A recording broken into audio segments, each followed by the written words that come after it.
कामोसेले धनकाजी। आज इस रूप में भी चाहे 2 दिन पहले आप सभी संतों के दर्शन हुए और आज तो और भी दूर जगह से और महापुरुष आए हैं। किस तरह ये ले में चाहे वो रास्ते कठिन या वो फेवरेबल कंडीशंस नहीं, फिर भी एक मन निराकार से जुड़ा हुआ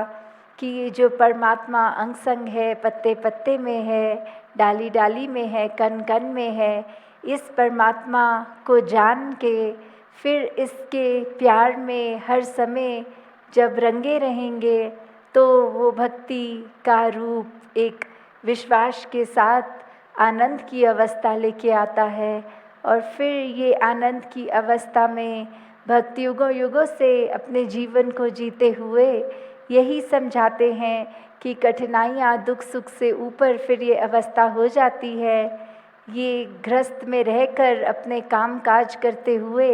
हर कोई जब जैसा भी जीवन आ रहा है, कष्ट की भी अगर स्थिति है, उसमें भी इस निरंकार का एहसास कि जो ये परमात्मा भगवान कर रहा है ये ही हमारे लिए सबसे उत्तम है, तो वो समय भी बहुत आराम से जहाँ फिर भक्तों के लिए कट जाता है। और जब खुशियाँ होती हैं जीवन में, ये सिचुएशंस बहुत अच्छी होती हैं, तो भी ये शुक्राना भाव वैसा ही जैसा एक बुरी अवस्था के समय भी वही। तो भक्तों ने जहाँ स्थिर निराकार से हमेशा जुड़ने की बात की है कि दुनिया में कोई भी चीज़ देख लें, सब माया का रूप है, एक पल है, एक पल नहीं है, और अगर है भी तो कितना जाने कितनी बार अपना ये रूप बदल लेती है, तो वो अपने आप में स्थिर नहीं है। स्थिर सिर्फ और सिर्फ ये परमात्मा है। जब मन इस परमात्मा के साथ जुड़ जाता है तो ही एक जीवन स्थिर हो जाता है, एक सहज हो जाता है, और मन के भाव भी फिर हमारे एक ये बात समझ आ जाती है कि ये शरीर के ख़त्म हो जाने पर भी जो परमात्मा का ब्रह्म ज्ञान समझ में आया, इस ज्योत ने जो इस शरीर के अंदर आत्मा है उसने कैसे फिर इस परमात्मा के साथ ही मिलना है।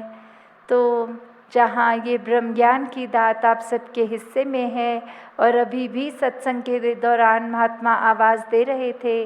कि जो इस रोशनी से अभी वाकिफ़ नहीं है, जिनको ये बोध नहीं है,